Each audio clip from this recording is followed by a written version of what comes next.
Assalamualaikum warahmatullahi wabarakatuh. Perkenalkan, saya Dr. Ika Murtiharini dari Departemen Histologi. Pada kesempatan kali ini, kita akan belajar tentang proses mikroteknik. Tubuh manusia tersusun atas berjuta-juta sel. Sel merupakan unit fundamental yang akan menyusun jaringan. Setiap sel akan menyelenggarakan fungsi metabolisme sehingga terciptalah kondisi homeostasis. Sekelompok sel dengan fungsi serupa akan membentuk jaringan. Ilmu yang mempelajari tentang jaringan tersebut disebut sebagai histologi. Struktur jaringan yang diamati dalam ilmu histologi mempunyai ukuran yang sangat kecil. Oleh karena itu, untuk pengamatan sediaan diperlukan alat bantu berupa mikroskop. Struktur yang akan kita amati harus melalui serangkaian proses agar dapat tampak jelas di bawah mikroskop. Cara atau proses pembuatan sediaan histologi ini disebut sebagai mikroteknik. Sediaan yang digunakan dalam pengamatan di bawah mikroskop ada beberapa jenis, yaitu sediaan segar dan sediaan permanen. Sediaan segar tidak memerlukan perlakuan khusus, dan sediaan ini dapat langsung diamati di bawah mikroskop. Di laboratorium histologi, sediaan yang banyak digunakan adalah sediaan irisan. Agar dapat diamati di bawah mikroskop, sediaan irisan harus memenuhi syarat-syarat sebagai berikut. Yang pertama, bersifat tipis dan rata sehingga tembus cahaya.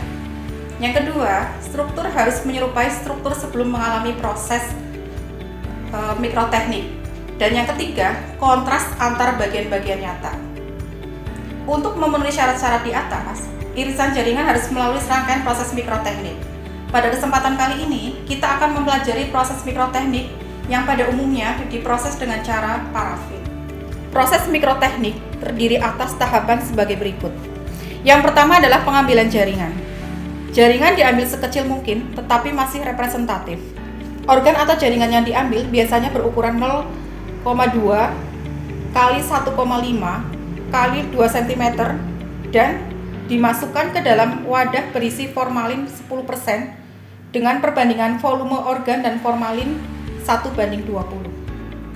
Proses merendam jaringan atau organ dalam cairan formalin ini disebut sebagai fiksasi. Fiksasi bertujuan agar struktur penyusun jaringan stabil, tidak mengalami perubahan postmortem akibat pengaruh enzim proteolitik dan bakteri pembusuk. Selain itu, fiksasi juga bertujuan untuk membuat jaringan lebih tahan terhadap perlakuan berikutnya dan meningkatkan indeks bias jaringan. Pemilihan jaringan fiksasi yang digunakan tergantung pada jenis jaringan serta teknik pewarnaan apa yang akan digunakan. Volume cairan fiksasi yang dipakai paling sedikit 20 kali volume jaringan. Lamanya fiksasi di dalam jaringan fiksatif tergantung juga pada jenis jaringannya dan ketebalan jaringan, serta macam fiksatif dan daya peresapannya dan konsistensi jaringan.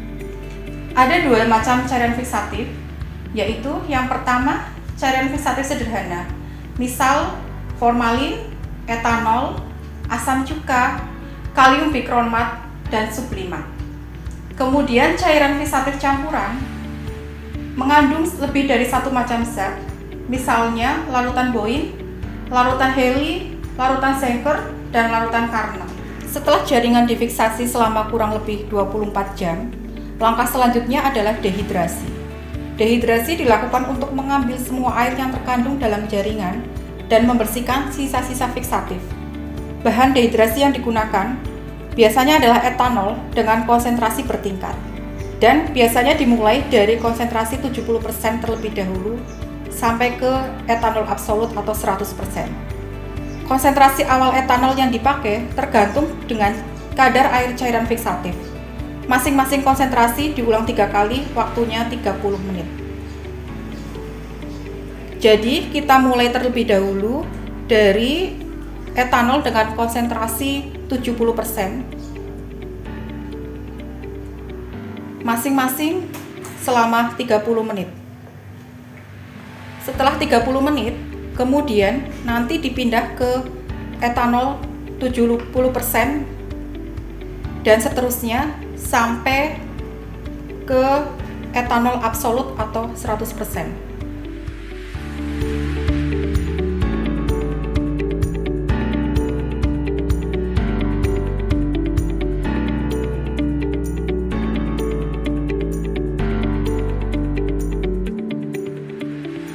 Setelah dilakukan dehidrasi, langkah selanjutnya adalah melakukan penjernihan.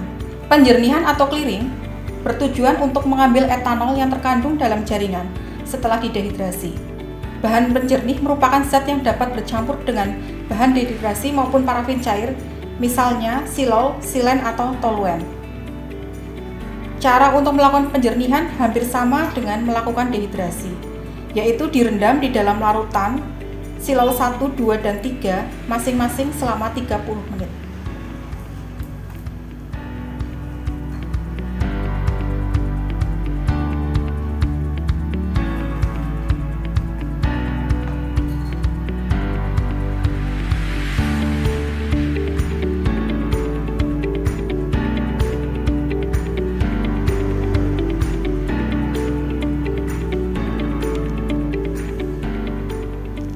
Setelah penjernihan, langkah selanjutnya adalah infiltrasi. Infiltrasi adalah memasukkan jaringan ke dalam cairan yang berisi campuran antara parafin cair dan silol. Tujuannya untuk menjaga atau mengisi rongga atau pori yang ada pada jaringan setelah ditinggalkan oleh cairan sebelumnya atau silol. Setelah infiltrasi jaringan pada larutan campuran parafin cair dan silol, selanjutnya dilakukan proses infiltrasi dalam larutan parafin cair 1, 2, dan 3 masing-masing direndam selama 30 menit dan dilakukan di dalam oven dengan suhu 60 derajat Celcius. Langkah selanjutnya adalah embedding. Embedding atau pemancangan dilakukan untuk mengganti bahan penjernihan dengan parafin cair disertai pengerasan agar jaringan mudah dipotong menjadi irisan yang sangat tipis. Hasil akhir dari proses ini adalah terbentuknya blok parafin yang di dalamnya terdapat jaringan yang akan diiris. Yang perlu dipersiapkan dalam proses embedding adalah yang pertama, base mold. Yang kedua adalah hot plate. Kemudian kaset embedding, pinset untuk mengambil jaringan, wadah atau di sini menggunakan teko yang berisi parafin cair, kemudian es yang ditempatkan dalam suatu wadah atau kotak tertentu. Setelah alat-alat untuk embedding siap semuanya, kita lanjutkan untuk melakukan langkah embedding. Yang pertama, panaskan parafin pada teko di dalam oven suhu 60 derajat. Kemudian sambil menunggu parafin mencair, siapkan kaset embedding dan tulis label menggunakan pensil.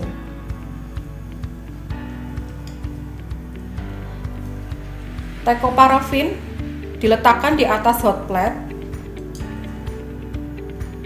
Tuangkan pada base mold sebanyak setengah dari tinggi permukaan. Selanjutnya, ambil jaringan, letakkan pada dasar base mold, pindahkan ke atas permukaan es,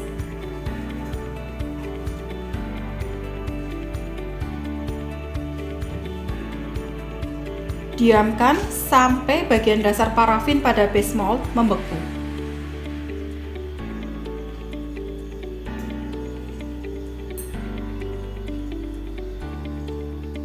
Selanjutnya, angkat dan letakkan kaset embedding di atas base mold.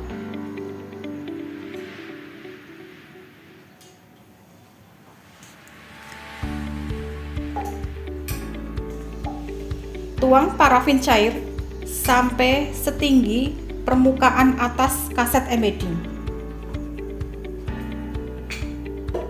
Letakkan base mold di atas permukaan es sampai parafin mengeras.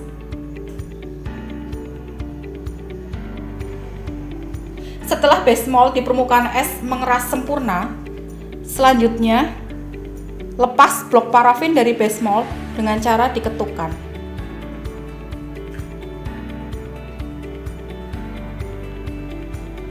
Hasil akhir dari proses parafin ini adalah terbentuknya blok parafin yang di dalamnya terdapat jaringan yang akan diiris.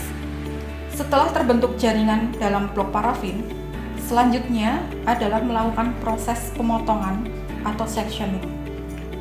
Alat yang diperlukan untuk proses pemotongan adalah mikrotom dan pisau yang nanti dipasang di mikrotom tersebut.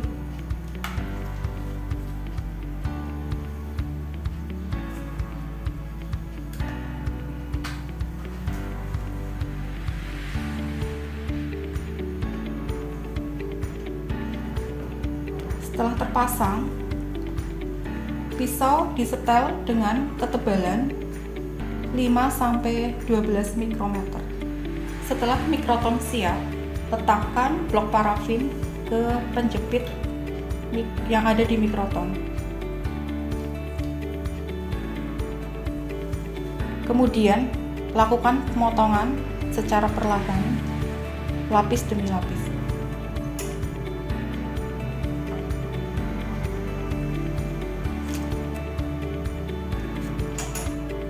Pada awal pemotongan, blok parafin kita buang terlebih dahulu. Kira-kira sampai ke mencapai jaringan yang kita inginkan. Irisan jaringan hasil pemotongan diambil pelan-pelan menggunakan lidi atau kuas kecil, kemudian diletakkan ke dalam water bath. Ambil objek glass yang sudah diberi label,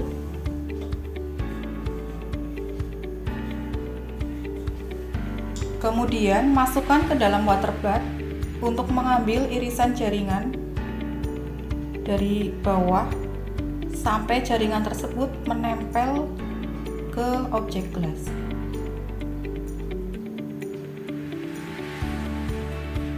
Agar kontras antar bagian terlihat, irisan jaringan pada kaca objek harus diwarnai terlebih dahulu. Sebelum diwarnai, dilakukan deparafinisasi agar zat warna dapat masuk ke dalam jaringan. Prosesnya yang pertama adalah merendam irisan jaringan pada larutan silen 1, 2, dan 3 masing-masing selama 5 menit.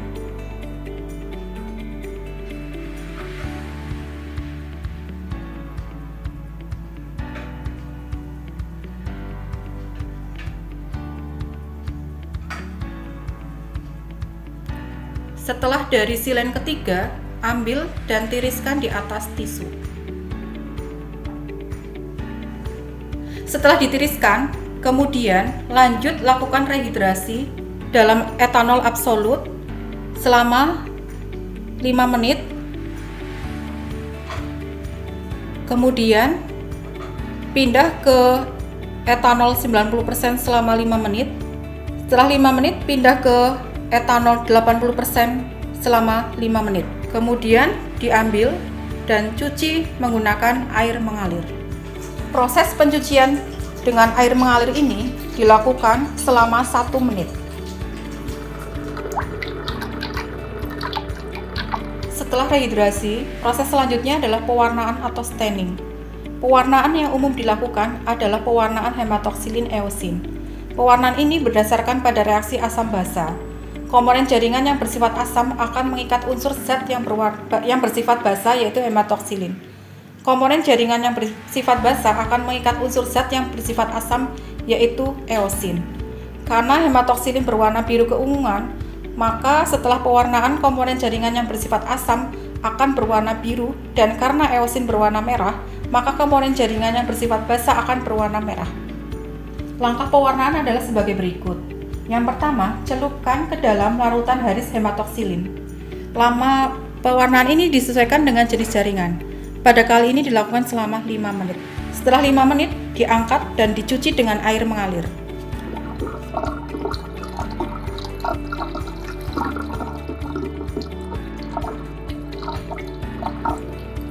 Setelah itu, dicelupkan 1-2 kali dalam larutan asam alkohol 1%. Tujuannya untuk melarutkan warna kebiruan pada sitoplasma. Kemudian dicuci kembali dengan air mengalir selama 1 menit.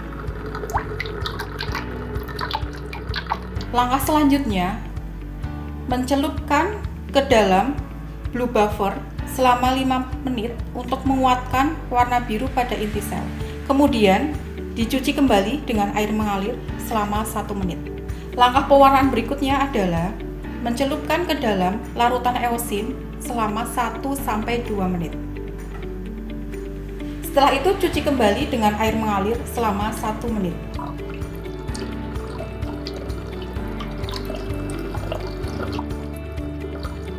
Setelah proses pewarnaan, dilakukan dehidrasi kembali dengan cara memasukkan irisan jaringan ke dalam alkohol bertingkat mulai dari 80%,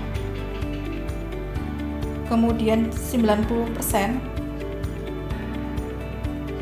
dan alkohol absolut masing-masing selama beberapa detik saja. Kemudian dimasukkan ke dalam silen 3 kali, masing-masing selama beberapa detik saja. Langkah selanjutnya adalah mounting.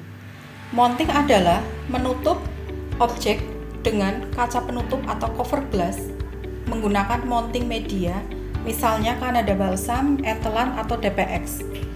Pada praktek kali ini, kita menggunakan entelan sebagai mounting media. Siapkan preparat yang sudah kita warnai. Kemudian siapkan juga mounting medianya.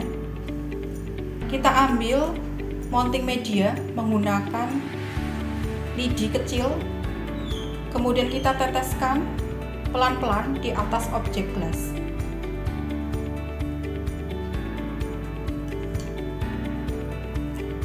Teteskan secukupnya sampai permukaan yang terdapat jaringan tertutup oleh mounting media tersebut. Kemudian ambil cover glass dan letakkan di atas objek gelas yang di atasnya terdapat jaringan.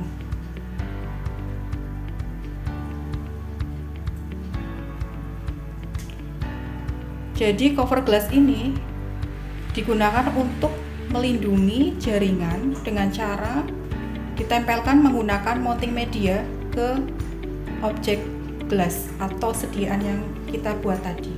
Berikut ini adalah hasil preparat yang sudah ditutup menggunakan cover glass menggunakan mounting media atau entelan. Langkah terakhir adalah pelabelan. Jangan lupa diberi label pada preparat. Tujuannya untuk memberikan informasi yang jelas dan akurat tentang isi dan identitas preparat, serta untuk pencatatan dan dokumentasi.